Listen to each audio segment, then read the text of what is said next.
नमस्कार मित्रांनो, मी ललित शिंदे स्वागत करतो तुमचं आपल्या युट्यूब चॅनलमध्ये। मित्रांनो, तुमचं जे रेशन कार्ड आहे त्या रेशन कार्डची सर्वांना ई-केवायसी करणं खूप गरजेचं आहे। तुमच्या कुटुंबामध्ये रेशन कार्ड मधील जितकेही सदस्य आहेत सर्वांना ई-केवायसी करणं बंधनकारक आहे। जर तुम्ही रेशन कार्डची ई-केवायसी केली नाही तर तुमचं धान्य बंद होऊ शकतं आणि तुमचं नाव रेशन कार्ड मधून काढण्यात येऊ शकतं। त्यामुळे लवकरात लवकर तुमची ई-केवायसी ही करून घ्या, कारण फारच थोडे दिवस शिल्लक आहेत। मित्रांनो, सगळ्यात महत्त्वाचं म्हणजे तुमची ही ई-केवायसी तुमच्या मोबाईल मधून तुम्ही करू शकता। आजच्या या व्हिडिओमध्ये मी तुम्हाला रेशन कार्डची ई-केवायसी मोबाईल मधून A to Z प्रोसेस कशी करायची हे मी तुम्हाला स्टेप बाय स्टेप सांगणार आहे। त्यामुळे व्हिडिओ शेवटपर्यंत बघा। जर तुम्ही आपल्या चॅनलवरती नवीन असाल तर आपल्या चॅनलला सबस्क्राइब करा। चला तर मग व्हिडिओला सुरुवात करूया। सर्वात आधी तुमच्या मोबाईल मधून प्ले स्टोअर ओपन करा। प्ले स्टोअर ओपन केल्यानंतर तुम्हाला मेरा केवायसी असं तुम्हाला सर्च करायचं आहे। हे ऍप्लिकेशन तुम्हाला इन्स्टॉल करून घ्यायचं आहे। जर तुम्हाला हे ऍप भेटत नसेल तर मी या ऍपची लिंक आपल्या डिस्क्रिप्शन बॉक्स मध्ये दिलेली आहे। आता अजून एक ऍप्लिकेशन आपल्याला इन्स्टॉल करायचं आहे। पुन्हा प्ले स्टोअर मध्ये सर्च करा आधार फेस आयडी। त्यानंतर तुम्हाला हे ऍप इन्स्टॉल करून घ्यायचं आहे। दोघी ऍप्लिकेशन इन्स्टॉल झाल्यानंतर तुम्हाला मेरा केवायसी ऍप्लिकेशन ओपन करायचं आहे। त्यानंतर ऍप्लिकेशन ओपन केल्यानंतर तुम्हाला परमिशन सगळ्या अलो करायच्या आहेत, म्हणजे व्हाईल युजिंग द ऍप यावरती तुम्हाला अलो करायचं आहे। आता इथे तुम्हाला स्टेट सिलेक्ट करायला सांगितलं जाईल। त्यानंतर तुम्हाला इथं महाराष्ट्र स्टेट हे सिलेक्ट करायचं आहे। त्यानंतर तुम्हाला व्हेरीफाय लोकेशन वर क्लिक करायचं आहे। त्यानंतर तुमचं लोकेशन हे ऑटोमॅटिकली व्हेरीफाय होईल। त्यानंतर मित्रांनो, ज्या व्यक्तीची तुम्हाला ई-केवायसी करायची आहे त्या व्यक्तीचा तुम्हाला इथं आधार कार्ड नंबर टाकायचा आहे। त्यानंतर तुम्हाला जनरेट ओटीपी यावरती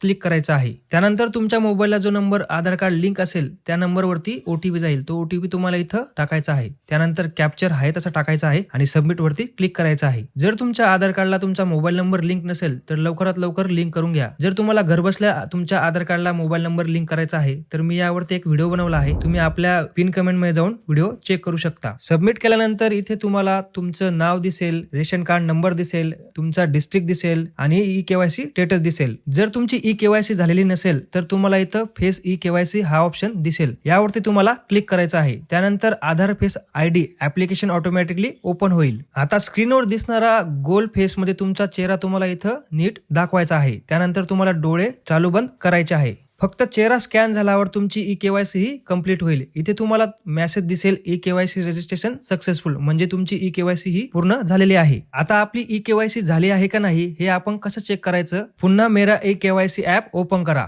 आधी सारखंच तुम्हाला स्टेप फॉलो करायचे आहे। तुम्हाला महाराष्ट्र स्टेट सिलेक्ट करायचं आहे। त्यानंतर तुमचं लोकेशन व्हेरीफाय करायचं आहे। त्यानंतर तुम्हाला आधार कार्ड नंबर टाकायचा आहे। ओटीपी पाठवावरती क्लिक करायचं आहे। त्यानंतर तुमच्या मोबाईलवर एक ओटीपी येईल, तो ओटीपी तुम्हाला इथं टाकायचा आहे। त्यानंतर तुम्ही इथं बघू शकता इथं एस असं लिहिलं आहे, म्हणजे तुमची ई-केवायसी ही झालेली आहे। मित्रांनो, अशा पद्धतीने तुमची रेशन कार्डची ई-केवायसी तुम्ही तुमच्या मोबाईल मधून घरी बसल्या करू शकता। हा व्हिडिओ खूप महत्त्वाचा आहे, त्यामुळे सर्वांना शेअर करा, जेणेकरून कोणाचीही रेशन कार्ड बंद होणार नाही। हा व्हिडिओ आवडला असेल तर तुम्ही आपल्या चॅनलला लाईक करा, सबस्क्राईब करा आणि अशाच नवीन अपडेटसाठी फॉलो करा। धन्यवाद।